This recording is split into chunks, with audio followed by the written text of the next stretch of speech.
Televisión Legislativa presenta un diálogo democrático y participativo con temas de coyuntura e interés nacional. Diálogo, un espacio para todas las voces. A continuación.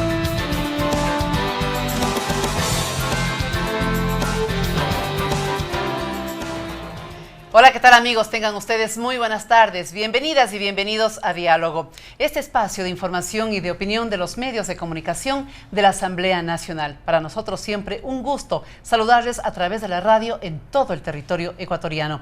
Decimos presentes a través de la radio en todo el territorio. Esto significa en las 24 provincias del país, en las 4 regiones de la patria. A través del internet les saludamos en donde se encuentre en nuestra página web www.asambleanacional.gov.es y la televisión legislativa a su disposición. Señal abierta en las ciudades de Quito, Guayaquil y Cuenca. Quito, canal 42, Guayaquil, canal 22, Cuenca, canal 27. Durante mucho tiempo acá en nuestro país hemos hablado de los subsidios. Estos existen en nuestra economía desde hace decenas de años, pero hoy se ha puesto de moda por los anuncios, en unos casos hechos por el presidente de la República, y por otras decisiones que ya ha tomado el jefe de Estado en materia de subsidios. Por eso hemos creído conveniente poner sobre esta mesa de análisis el tema de los subsidios. Para ello, dos invitados muy especiales. En primer término, una dama, la doctora Vilma Salgado. Ella fue ministra de Economía y Finanzas, fue también titular de la Agencia de Garantía de Depósitos, bueno, entre otras aristas que se destacan de su hoja de vida. Doctora, primeramente, muy buenas tardes, bienvenida y gracias por aceptar esta invitación. Muy buenas tardes, le agradezco a usted mucho por la invitación, por darme la oportunidad de participar en estos debates tan importantes para el país. Hemos nosotros de nuestra parte hecho una breve investigación respecto de lo que significan los subsidios y nos encontramos con un concepto que de cierta manera grafica muy cortas palabras y muy precisas lo que es el subsidio. ¿Por qué lo hemos hecho y por qué lo vamos a participar de entrada? Para que todos, que no somos expertos en economía, vayamos comprendiendo de la mejor manera lo que implica un subsidio, el alcance del mismo y cuánto puede o no distorsionar una economía como la nuestra. Entonces decíamos que hemos investigado el concepto y el básico es que en economía el subsidio se aplica para estimular artificialmente el consumo o la producción de un bien o de un bien servicio. Doctora, ¿estamos en lo correcto? ¿El concepto se aplica? ¿Ha sido recogido de buena manera? Sí, perfectamente. El subsidio es una ayuda económica para lograr determinados objetivos, ¿no? Por lo general, objetivos sociales, objetivos de producción y empleo. Siempre estamos, sobre todo a partir de que se disminuyeron las fronteras a nivel internacional, reduciendo los aranceles a las importaciones o promoviendo la libre circulación de capitales, siempre cualquier política tiene que ser comparada con lo que hace el vecino, con lo que hacen los demás. Los subsidios han existido siempre en el mundo para lograr determinados objetivos, ¿no? Hay subsidios explícitos, es decir, por ejemplo, los que se entregan como transferencia en efectivo, bono de desarrollo humano, subsidio a la vivienda, ¿no es cierto? Esos son los explícitos. Explícitos. Hay otros también cuando se vende, por ejemplo, la gasolina o los combustibles a un precio inferior al que le cuesta al Estado, es un explícito. O también cuando se vende a precios inferiores al costo, ¿no? Sería la gasolina, o gastos no recuperados de los beneficiarios. Es decir, por ejemplo, servicios de investigación y extensión que existen, por ejemplo, en Estados Unidos, el Estado realiza aportes a la investigación y los resultados de esa investigación se trasladan a las empresas que son las que utilizan esos beneficios, digamos, son las beneficiarias, ¿no es cierto? Explícitos serían aquellos explícitos que entrega el Estado y no los recupera. Exacto, el valor que cuando el Estado realiza un gasto o una inversión pública y no recupera de la sociedad, está automáticamente, ahí hay un subsidio explícito. Muy bien. Pero también hay subsidios implícitos y estos son bien importantes, ¿no? Ya. Por ejemplo, cuando hay una concesión minera, por ejemplo, y no se calculan los costos del daño ambiental o del daño a la salud de la comunidad. Ahí hay un costo para la comunidad que no está siendo explícitamente reconocido en el valor de la concesión. Entonces, eso es implícito. También cuando hay una devaluación de la moneda, o sea, una devaluación monetaria es una política intencional para favorecer las exportaciones. Históricamente a la devaluación se le conocía como la política de empobrecer al vecino, porque empobrecía al vecino en la medida en que los costos de producción o los precios de venta de los productos del vecino, del que no devaluaba la moneda, se quedaban fuera del mercado. Entonces era una manera de conservar la producción y el empleo en el país que devaluaba. En consecuencia, la revalorización de la moneda es un costo para la sociedad y hay transferencias implícitas. Ahí hay costos implícitos de mantener, por ejemplo, en nuestro caso, una moneda que está revalorizada. Hay un costo para el conjunto de la sociedad en términos de producción y empleo. Más o menos lo que está pasando ahora en relación con Colombia. Lo que está pasando en relación al resto del mundo. O sea, no solamente la moneda colombiana, quizás la moneda colombiana es la que se ha devaluado en mayor porcentaje, alrededor del 60%.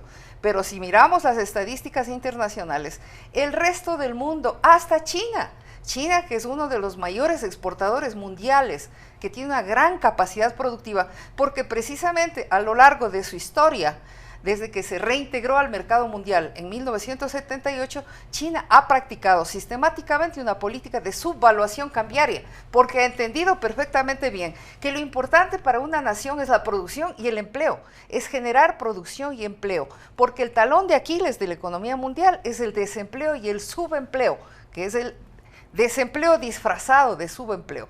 Son estrategias de supervivencia. De manera que a nivel internacional, los gobiernos de los países del mundo lo que buscan es relocalizar ese desempleo. ¿A dónde logran relocalizar? A los países que no entienden que lo más importante es fomentar la producción y el empleo y conservar la fuente de empleo, que es lo único que puede sacar definitivamente a la población de la pobreza. Doctora, entre los subsidios explícitos y los implícitos, ¿cuáles son los que más siente la ciudadanía, la que más siente el consumidor, el de a pie? Bueno, los que nos damos cuenta, porque hay otros que no nos damos cuenta, como en este caso, la población, ¿no es cierto?, está apoyando al dólar, la dolarización, que en un primer momento no nos afectó en la medida en que el dólar se estaba devaluando frente al resto de monedas. Pero últimamente el dólar se está revalorizando. Este tiene un costo muy alto para el conjunto de la población y es obligación del gobernante y de toda la sociedad abrir un debate sobre cómo vamos a enfrentar esta pérdida masiva de competitividad y el riesgo que hay sobre todas las actividades productivas y sobre la generación de empleo.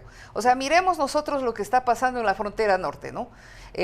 ¿Cómo está el Carchi? Eso se puede extender al conjunto de la nación. Pero hay estos costos, digamos, estas transferencias masivas, porque en este momento, al tener una moneda revalorizada, hay una especie de fomento de las importaciones, es decir, por encima de las salvaguardas. Más importante que las salvaguardas es el monto en que se ha revalorizado la moneda nacional, y eso está teniendo un impacto gravísimo sobre la economía en general. Hay un efecto recesivo. Las importaciones están creciendo mucho más que las exportaciones, en consecuencia están saliendo divisas de la economía y vamos a una iliquidez que ya está viviendo el Estado. Y no se ha abierto un debate sobre la necesidad de utilizar pagarés nacionales para que se mantenga la producción y el empleo. Entonces, el debate de los subsidios no se para solamente en los subsidios explícitos, sino en el conjunto de políticas que se están manejando para conservar la producción y el empleo, para cuidar la producción y el empleo dentro del territorio nacional, porque eso es lo más importante que permite mejorar las condiciones de vida de la población de una manera sostenida. Bien, una vez que ya nos ha dado prácticamente esta explicación y muy clara por parte de la doctora Vilma Salgado respecto de la existencia de los subsidios, cuál es la diferencia entre los explícitos y los implícitos y cómo uno de a pie tiene que ir también midiendo hasta dónde puede llegar el Estado con sus aportes, vamos a conocer cómo se aprobó acá el año anterior en la Asamblea Nacional el presupuesto para el 2015, en donde se contemplaban importantes rubros para los subsidios. Estaríamos hablando de los subsidios explícitos, porque están destinados a lo que ya manifestaba la doctora, por ejemplo, los combustibles. En el presupuesto del Estado para este año, que asciende a 36.317.12 millones de dólares, se destinó 5.966 millones hacia los subsidios. ¿Cómo se distribuyó esa cantidad? De inmediato les acompañamos con este cuadro que nos va a acercar a cómo se realizó esa distribución. Entonces notamos que los combustibles están destinados, doctora, si también usted me acompaña en la lectura de las cifras, los subsidios gubernamentales para los combustibles, 3.494.83 millones de dólares. Para la seguridad social, 1.540 millones de dólares. Para el desarrollo social, 750 millones de dólares. Para la vivienda se destinó 45.66 millones de dólares. Para el transporte, 43.89 millones de dólares. Para el BEDE, es el Banco del Estado, 58.52 millones de dólares. Y para el agua no potable, 33.95 millones de dólares. Como notamos, doctora, es hacia los combustibles para donde más se destina el subsidio, en este caso el explícito. ¿El por qué? El subsidio de los combustibles se inició en periodos anteriores, ¿no? ¿Por qué se subsidiaron los combustibles? Porque se consideraba que el Ecuador es un país petrolero y que en consecuencia tenía que mantener precios que fueran beneficiosos para el conjunto de la población. El problema de estos subsidios es que se entregan de manera general a toda la población, a todos los estratos de la población, y de que, como ya lo dije, estudios del Sistema Integrado de Indicadores Sociales que se realizaron en el año 2002 muestran que la mayoría de estos subsidios benefician a los estratos superiores de la población. ¿Debió focalizarse Debió focalizarse desde hace rato, debió realmente haberse revisado esa estrategia de subsidios, pero era políticamente inconveniente. Entonces los gobernantes, que consideran sobre todo los efectos políticos de sus acciones, les parece más fácil no topar los subsidios y más aún aumentar nuevos subsidios. Es decir, en el actual gobierno prácticamente se han triplicado el monto de los subsidios y han pasado a ser como 32 tipos de subsidios que ni siquiera los conocemos bien, ¿no? En el último año se han reducido los subsidios, inclusive el subsidio a los combustibles, pero no por una acción estatal, sino por el hecho de que los precios internacionales del petróleo cayeron y eso significó menores costos para los combustibles importados que tiene que asumir el Estado y en consecuencia el subsidio se ha reducido. También ha habido una revisión de los subsidios al bono de desarrollo humano, ¿no es cierto?, que fue creado en plena crisis por el entonces presidente Mahuad. En la crisis del 97, 98 fue creado el bono, tenía otro nombre, ha ido cambiando de nombre y ha ido aumentando el valor. Pero llegó un momento en el que el 40% de las familias ecuatorianas recibían ese subsidio. Claro, nuevamente manejado con fines políticos, en vísperas de las elecciones la mayoría de la población recibía el bono, el que es y el que no es. A partir del 2013 empezaron a revisar, digamos, a focalizar mejor y ha ido disminuyendo de manera sustancial, ¿no? Aquí una información del Ministerio de Inclusión Económica y Social da cuenta de que se han ido disminuyendo sustancialmente el número de familias beneficiarias, porque además ya mejoraron sus condiciones de vida. Han ido saliendo ya no tenían del hijos estrato que eran, de miseria. porque hay condiciones, ¿no? Que madres, jefas de hogar con hijos menores de 18 años. Si no tenía hijos menores de 18 años ya puede ir saliendo, o que mejoraron en general las condiciones por todo el auge de la economía. Entonces ha ido revisando el monto del subsidio al bono de desarrollo humano. Vamos a ir luego topando por especialidad, podríamos decirlo así, esta existencia de los subsidios. Doctora, para terminar con el tema de los combustibles, la semana anterior el presidente de la República emitió el decreto ejecutivo 800, si no estoy mal, o el 799. Sí, el 800 era que le aceptaba a la ministra Celi la renuncia. El 799, en donde los subsidios para el combustible de los aviones, el diésel, es decir, aquellos combustibles destinados a la industria, suben de precio o se les elimina el subsidio. ¿Es una medida que debe tomársela de qué manera? Mire, a mí me preocupa que se tome en este momento, ¿no? Un momento en el que toda la actividad productiva, incluido el sector industrial, por supuesto, está afectado por la revalorización del tipo de cambio, la revalorización del dólar. Si en esas condiciones además se le retira el subsidio, el industrial, por lo general, el productor, trata de trasladar el costo del subsidio o los mayores costos de producción al consumidor. Y en el evento de que no lo pueda hacer, porque ya tienen una tensión muy alta, puesto que las importaciones son más baratas, está muy alto el producto, ya no se lo compra. No se lo compra, entonces, ¿qué es lo que puede suceder? Puede suceder que empiecen a cerrar actividades industriales y en cuyo caso el problema repercute sobre el conjunto de la población, porque aumentan los niveles de desempleo. Y había dicho que la tensión a nivel mundial está sobre todo en el mercado laboral.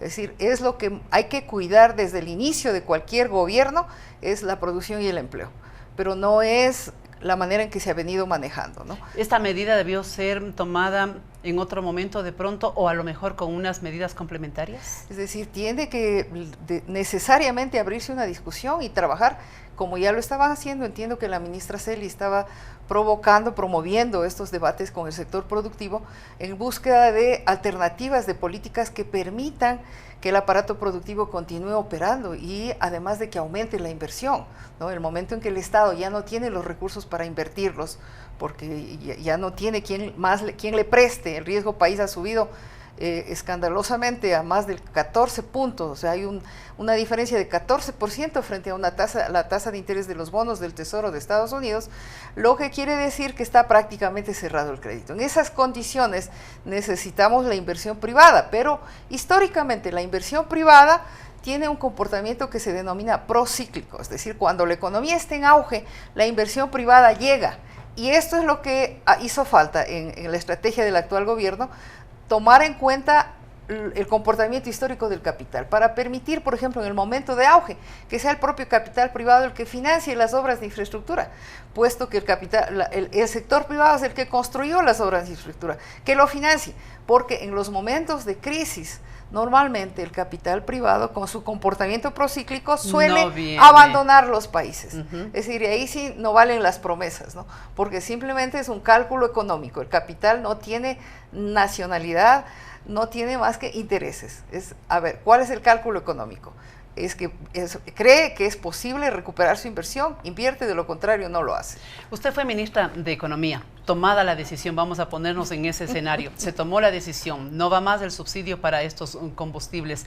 ¿Cuáles podrían ser las acciones complementarias que ayuden a que esta medida tenga resultados positivos? Es decir, a ver, ¿cómo hacemos para mejorar la competitividad del sector en condiciones de una revaluación cambiaria? Es decir, yo propongo de que mientras se puede mantener el dólar, la gente tiene terror de la salida del dólar, pero muy bien, que se mantenga. El que tiene dólares que los tenga, pero que se abran líneas de crédito en una moneda alternativa, que son mecanismos de financiamiento y de pagos. Las monedas actualmente ya no son representantes de un activo de valor intrínseco como el oro, son simplemente mecanismos de financiamiento, son monedas de crédito, son pagarés emitidos o garantizados por su emisor. Entonces, hay que poner en circulación pagarés para que puedan denominarse precios en forma alternativa. De lo contrario, con iliquidez, que es lo que está caracterizando la economía ecuatoriana, está muy limitado el crédito de la banca privada, el Estado no cuenta con los recursos para continuar impulsando la economía, hay una revalorización cambiaria, entonces estamos en una situación muy compleja, que necesitamos entender la magnitud de la complejidad antes de tomar una medida parcial. Muy bien, vamos a hacer aquí una pausa, vamos a compartirles a ustedes, amigas y amigos oyentes y televidentes, importantes mensajes. Y luego, al volver en la continuación de esta entrevista, de este diálogo con la doctora Vilma Salgado, vamos a conocer los montos destinados a las otras áreas, la seguridad social, hasta el agua no potable está subsidiada. Vamos a entregarles más detalles sobre esto a continuación. Este diálogo no termina. Luego de estos mensajes, continuaremos con los temas que interesan a la sociedad.